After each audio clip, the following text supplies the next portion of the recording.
Geoff Devlin, welcome to the Preconstruction podcast. Good morning. Thank you, Gareth. How you doing? Not too bad. Third time lucky. I know I had to reschedule a couple of times and you did as well, but we're ready to rock now. We made it. All good things. Good. And you look pretty fresh from when you're coming back from San Fran. I'm pulling out all the tricks, whatever it takes. We weren't going to reschedule again. So, Yeah, exactly. there's coffee in the system, there's water. It's all the things. Love it. So, Geoff, for anybody that doesn't know you and doesn't know SUSA International, give us a quick overview of what you do and what SUSA do. Sure. So, we're a relatively young company, not quite 3 years into our growth. And I joined the company, a couple of years ago now. I think I just hit my 2 year mark a couple of weeks ago. And so I really was brought in along with the founders to really help lead and grow the company. And so that's really been my focus, and my objective is to figure out how we can really plug into the commercial real estate and construction landscape and just be a value across the board. Brilliant. I love it. You're based in Nashville. Lovely we township outside Nashville. So that's always good. Let's bring you all the way back because you did grow up and were in San Fran for a long time. Started out in the tools, carpentry, then went into Skyline as estimator and PM. How important was that kind of base or foundation that you had? Yeah. So, I mean, I think that my time spent starting, in the field with my tools, and I come from a long lineage of construction folk. My father, my grandfather on that side, so it was always there. I had dreams of being a professional basketball player, but once that died, I really embraced, I think, my roots and my background in that, and so starting working in the field, I think it gives you an unparalleled appreciation, respect, and experience, right? So starting my tools and then working into leading work on site, right, as a superintendent, and then into estimating and project management. And I just continue to kind of grow right into the ranks and different roles in the world of the general contractor. Really was extremely valuable for me as I moved into transitioning to CBRE and into the owner's rep side of the business, right?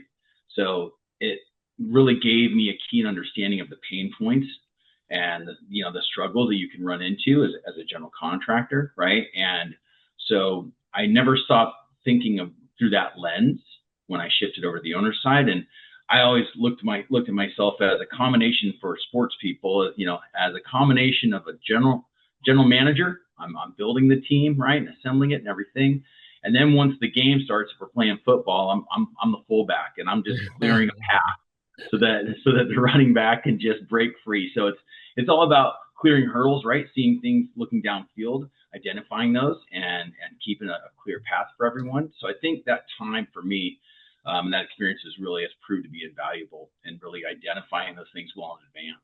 Love it. Keep the sports analogies coming as well, by the way. We're sports mad on this pre-construction podcast. Thank you. So that's good. I mean, a decade on the contractor side, moved into the owner's rep side. Talk to me then about the transition to SUSA. What drew you to it, and what are you responsible for now? What do you do for clients on a day-to-day basis? Sure. So, I sat down with one of the founders by way of introduction, and he explained to me the business model, which is really, a holistic circular economy model to asset disposition. And being somebody who's spent, gosh, I guess I'm about 25 years into this game now, not to age myself, but I'm there. And I just quickly recognized the value that this could provide to so many different business lines and the industry as a whole, right? And so it allowed me to I get to stay in this really high level advisory position with my clients. I am their trusted advisor. I get to bring something to them that's extremely valuable that I don't feel others can really bring to the table. So every time I enter a conversation, it's through a voice and a position that I think they're probably not used to hearing. And so I just looked at it and I said, wow, this is amazing. I had not heard of a company that's doing everything that we do. And I loved it and just said, I want to be part of this and help really bring this to as many people as I can. and see what kind of impact we can make. Brilliant. And what do you do? What does SUSA do? So our key focus, we do a few different things. We've got some specialty and expertise in the world of utilities and site selection. It was the asset disposition side that really drew me in. So when a building's going to be decommissioned or demolished, traditional process is that, let's say there's demolition, right? A GC is going to hire the demolition subcontractor, or owner may hire demolition contractor directly. They do the demolition. Maybe some materials are diverted. Maybe there's some level of profit extracted out of what's being taken away through scrap and asset. But that's not necessarily their core focus, right? Demolition really is, right? And so our core focus is asset disposition and monetization. What do I mean by that? I mean, all of the building materials, mechanical, electrical, plumbing, FF&E, by applying a circular economy model through resell, recycle, repurpose, we're going to extract maximum value out of everything. And at the same time, we're going to keep a significant amount of materials that traditionally may go to landfill. We're going to keep those out of landfill. So it's both profitable and sustainable. We also use an open book, transparent profit sharing model with our clients. So everything is clear and transparent. And by doing so, they just achieve a much greater upside and really profit where it's traditionally a sunk cost, right? So we're taking and just converting what typically is an outgoing expense into a return value. And it can be very compelling when you look at it to the financials of a project, right? So now where you are plugging in X amount of dollars per square foot to go out the door and you're cutting a check for that, in a lot of cases, we can net zero the cost of demolition and abatement. In some cases, the really great projects, we just walked one, I think about a little over a week ago, where we know not only will we net zero the cost of demolition and abatement out, but we'll actually then be able to generate probably $1 to $2 million in profit for the developer. Wow. So that's a no-brainer. I can see all the pre-construction managers, the VPs going, yeah, I mean, that's a no-brainer. What is the downside? Are we talking time here to do this, or? I mean, so downside, I mean, I personally don't see the downside. Of course you don't, Geoff. I think we're all upside personally. It's really, it's thought process, right? It's integrating us where traditionally no one like us is brought into the equation. Right? And so it's just number one, being cognizant and making sure to reach out to us. Of course, the earlier the better, right? Because you can be talking to me during, underwriting, right? And I can help inform your pro forma. Now the deal just got a little bit better, right? So to me, that's not downside, that's upside. It's really just integrating us into the overall, scope, right? We can help the GC, we can help the owner with procurement of the demolition subcontractor. So it's sometimes certain things will take more time, right? So let's see, we've identified some material in the project that has a lot of value if it's deconstructed nicely and thoughtfully as opposed to just being torn down, right? Well, we're going to run the analysis, right? What's the cost benefit analysis look like? And so if it takes more time, what's the financial upside? And if that's there for the client, we're going to present it, right? And so they get to make a decision. Can they afford that additional time to do it that way? And what's the financial outcome look like? And so it really is, I'd say some things will take more time, right? No doubt. To just smash something and tear it down to bits, that can go pretty quickly. But to take it apart neatly to retain that, the value, the shape and all that, that could take a little bit more time. But those are things we can look at and present for our clients to evaluate. Brilliant. I mean, you're right in what you're saying. I mean, especially if it's not a critical or time constraints on the project, which I mean, there are projects that have huge time constraints. They need to get them up. They need to get them profitable as soon as possible. There's deadlines to make, but it makes sense. So, what are you seeing at the moment when you're pulling these materials out of the buildings? Is it MEP? Is it generators? Is it steel, concrete? Is there lumber coming out of there? What's the most valuable parts? I mean, every project's different. Right. And so that's, I was literally just having this conversation yesterday with someone asking me about size of project and what size makes sense and all that. And the way I explain it is every project is unique and different, right?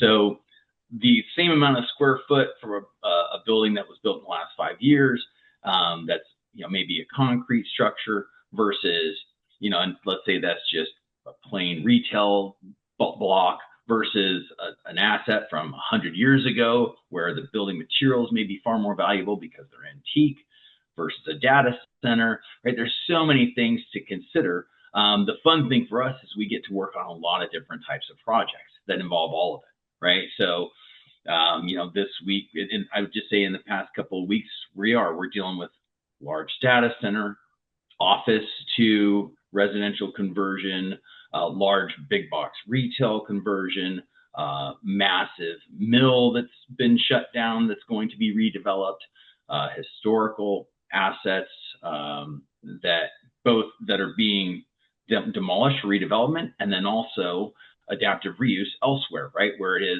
they now need period correct materials, right? So we get to play matchmaker a lot of the time, which is really fun, right? I've got a data center over here I'm going to decommission, and I've got a data center developer over here who's up against the clock, like you said, with their schedule, and they're going, the gear's going to take too long for us to get to open on time. We may need to look at procuring pre-owned gear, whether it's a bridge or whether it's long-term, right? Like that's the option the client has to consider, right? But we recertify things and there's warranties and all that, just case by case basis. So it's a wide variety, and that's the fun part is we get to touch a lot of different things. I love it. Now, one thing you mentioned earlier on is sustainability. As you know, owners are being more conscious when it comes to sustainability initiatives, and they can be quite expensive to be able to build a building that is more sustainable than a building not. But you've got a solution for that too. Yeah, no, you're right. I've been involved over the years with projects where I've been, right, the owner's rep managing it, and sustainability has been a big part of the conversation. Budgets also, always. I've never had a project where they said, money's no object. Yeah, they find out whatever, right? Blank check, build away. Yeah. So I think that a lot of times there becomes, rub at some point in the project, right? Because of those costs, and it becomes a tough conversation of, do we continue to do the specific, whatever it is, because here's the cost implications, right? And even if you set out early on in the budget to achieve LEED Platinum or whatever it is, it comes at a cost premium, right? What I love about what we're doing is sustainability is a natural byproduct of our circular economy model, right? It's happening, right? We are going to be keeping these things out of landfill. And so it's both profitable and sustainable. And that's one of the things that was a big draw for me when I first assessed the company and its offering. I went, there's no downside to our involvement. You're going to be more sustainable just by having us involved, right? And of course, we have clients that net zero may be an objective, or there's different targets they want to hit. Of course, we can't wave a wand and make everything profitable, but even in those situations where there's going to be a cost, we're going to implement the best strategies to mitigate as much of that cost as possible. Brilliant. Yeah. Amazing.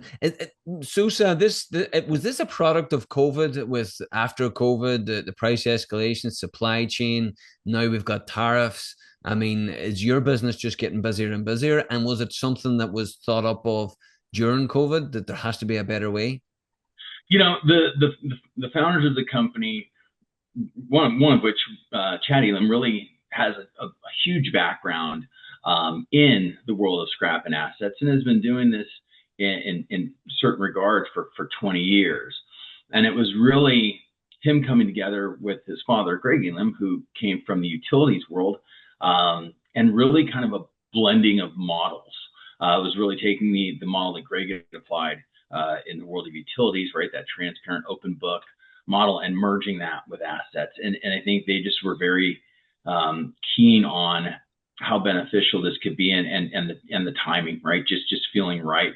And so I think, had this been really more of a resource during COVID, it would have been phenomenal, right? And so now with tariffs, certainly, it's it's very timely, and we definitely get more calls and have brought into, I think, more conversations. One of the things during COVID, right? These times in life where we have a pandemic or a major, implication like tariffs, it really forces everybody to raise their game, right? A lot of times I think, people can become very complacent of kind of just an auto process, right? In pre-con and planning. And it's just, right? Yep, we love that brand. We use that brand regularly. Cool. Now people are really forced to think about, and during COVID as well, right? You're really forced to think about who are you buying this from? Where is it coming from? Which is great, right? Because clients are getting a higher level of thought into that. Of course, there still are a lot of unknowns, right? So when I'm talking to, different folks in my network, whether it's the general contractor, the owner's reps, project management, what I hear a lot of is we put big contingencies in, and we let our clients know that we're going to do our best, but right. And so that's, obviously you'd love to be able to give greater certainty than that, but that's the reality of the state we're in. And so having a reliable local partner or resource like us, where you can get it, typically at a lower cost if it's, pre-owned, and you're getting something from me in a week, where it may take 18 months, right? That can be really helpful. And we've just got a pretty vast resource, for where we can procure, even if it's not, something pre-owned. A lot of times we have the resources to get something for someone faster. The traditional model, right, of procurement is very linear, as far as how, it's the subcontractor is buying it from the rep, who's getting from this, and right, it's just right here. We live outside of that, right? So I'm not stuck in that, because I'm not part of that procurement, chain that they got that through. So it just allows me to help get them things faster, because I'm not trapped in that with them. Yeah, you're a lot more agile, and as you say, it's all about the network. So you mentioned tariffs there. What's been the biggest product that you've seen since the tariffs come in? People ringing you up going, Geoff, I need 24 of those. Electrical. Yeah. I mean, electrical gear is always a challenge, right? It's even when there's no tariff, it's a challenge. Right? Switchgear, generators, all of right. the above. And I had that scenario play out before the tariffs came into play. Last year, I had a project where it was a multifamily deal, and the project manager, the subcontractor, had been struggling to get a specific component for half a year, and every month it was just a new delay that was being messaged, to the client, and they're just sitting there going, "What are we going to do?" Right? And everything, the answers back was, "This is just where we are, unfortunately, right now." Yada yada yada, right? And how much truth there was to the information they're receiving back, who knows, right? But that was what they kept getting. Someone who knew me said, "Hey, I think Geoff might be able to help." And sure enough, we had the exact specified part that they needed, that they had been struggling to get for a half a year. I was able to secure it and have it to them in less than a week. Wow. And that's just because I wasn't stuck in, right, that procurement thread that they were in. So yeah, gear's a big one, whether it's breakers, transformers, generators, right? So that's all the stuff that we deal with on the regular.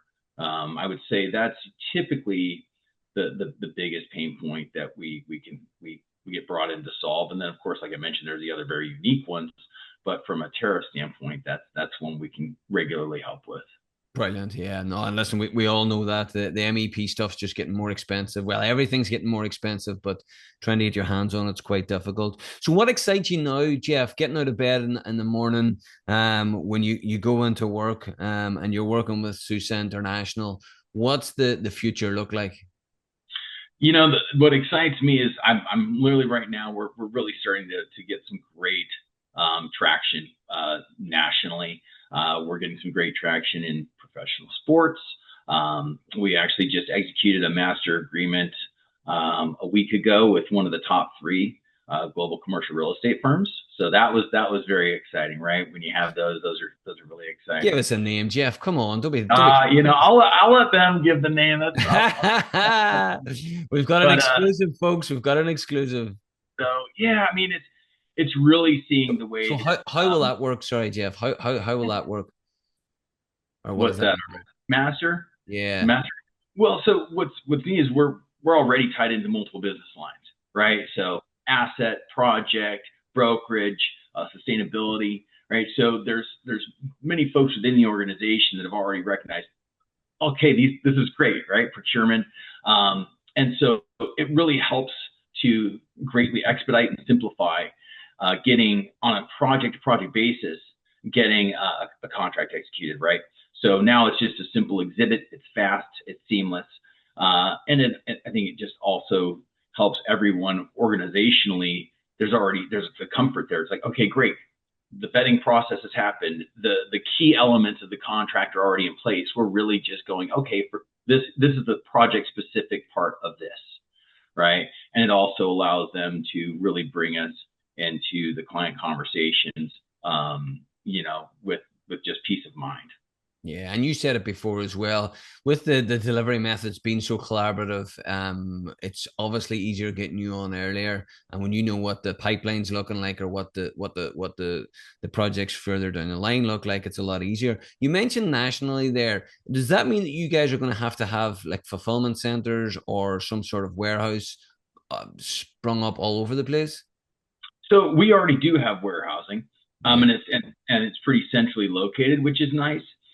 As we continue to grow and scale, certainly we look at having additional locations, right, so that you're not having to transport the goods as far. So we really do sell a lot directly from site. Right, that's more cost effective. You're not double shipping, right? So that's another benefit of the early engagement leading up to a project, right? Using that time, we're lining up buyers. Yeah. So it's in everybody's best interest to get us in the conversation early because we're lining up those buyers. The second we get on site and we're disconnecting and removing things, it's getting on a truck and it's going directly to a buyer. Now that yields better profit for both us and for the client, right? The smaller things that take longer to sell, that's what's going back to our warehouse, and that's what we're then selling online or through different avenues. But resources are, both from a human and from a, space are going to continue to be important for us as we grow. Cool. Now, this might be a naive question, but when you say that the buyers, you're waiting for the buyers, is it a case of if you've got decommissioning something down in Texas and there's something happening in Oklahoma, that you're contacting the Oklahoma general contractor, subcontractor, going, hey, have you got all the materials? We've got A, B, C, and D at this price, and these are the lead times. Yeah, so we're reaching out to our network, right? We have a large network, and we're very keen on what the different people within our network are keen on, right? Now, if I know for a fact that there's one of my contacts with a particular project and they flagged it for me of need, then I'm on, heightened alert for the things that we've got coming online that I can, match up. When we have certain clients, I'll tell them, hey, look, if you'd like to work with us on procuring things, let's make sure we are, part of the conversation with your A&D teams, right, early on, because then whatever we can, bring to the project, it's built into the specs, right? And the plans and specs reflect that will be procured from us. Everybody knows that going into it. So having a network, architects, contractors, buyers, of all types that we deal with, and we're mindful of who we're reaching out to and messaging as we come into projects. Love it. Tell me now, SUSA International, is there anybody else doing what you're doing in the US at that level? If they are, they're not on my radar yet. I think there's companies that do bits and pieces of what we do, right? So there's companies that are very focused on buying and selling gear or remanufactured furniture. So there's companies, like I said, that do pieces of what we do, but I don't know of a company out there that is really a one-stop shop, right? So frequently what happens when right when we are competing for a project, right? Which, I mean, hard to believe that we have to compete. I know, but Yeah, it I happens. was going to say, But yeah. one of the things we see is, so I'll use a data center as an example, right? We a project we did a year ago was a large former data center, about 375,000 square feet. And in addition to, of course, it was going to be leased out by a new tenant, different use type. So the owner of the building had to decommission the entire building for the lease terms, right? So in addition to all the MEP stuff that needed to be cleared out of there was all of the furniture. And this furniture there was plenty of original stuff from the 70s. So you can imagine. Uh, Lovely. Looks like my yeah. Yeah. looks like So, my sitting room. oh, it was good stuff. So, they had other companies that specifically look at decommissioning data centers, right? That's all they do. That they live it and breathe it all day, every day. So they were willing to quote that, but those companies weren't willing to touch furniture. That's not their focus. And so then the owner is forced to then go out and get separate quotes for the furniture, right? And so it could be kitchen equipment. There's just multiple things that a lot of times historically clients are forced to go out and have multiple people, different companies, unrelated to address. So in that scenario, we were a clear advantage for them because we said we take care of everything, right? And because of, like I said, our profit sharing model, that worked out better financially for them on the data center part of it. And on the furniture side, right out of the gates, we were able to save them $60,000. And one of the neat things we did there is, like I said, the furniture was really, really old. Nobody's buying really, really, really old office furniture. But we actually used a metal baler. I don't know if you know what that is. It's huge Yeah. contraption with jaws, right? Crunches all down. So by doing things like that, we made it far more economical to scrap all of that furniture. I think we diverted about 95% of the waste on that Wow. project, right? And so it's those strategies that we use on the data center components, the crack units, the PDUs. A lot of those were older units. Well, not many people are looking to buy a 15 to 20-year-old crack unit or PDU, but instead of us just going, okay, scrap the unit, we actually dissect them, right? We pull them apart and we're going, there's components within this that are still actually valuable from, when you've got one of those units and you need to replace a part, where do you go, right? So it's those types of strategies that we implement that make the same process that somebody might else do for, to decommission, to make it far more cost effective and or profitable for the client. Love it. I love it. I can hear people already shouting now at the their phone going, I need to contact Geoff. I've got a project coming up. Where's the best place to get you? So you can email me directly. It's gdevlin at SUSAintl.com. If you've got something, by all means, reach out directly. I'm happy to take a look. Lovely. And this has been really, really helpful, Geoff. Amazing stuff, amazing work. I mean, sustainability is and should be in the forefront of every developer's mind. So thank you for what you're doing. And I really appreciate your time. Appreciate it, Gareth. Thanks for having me on.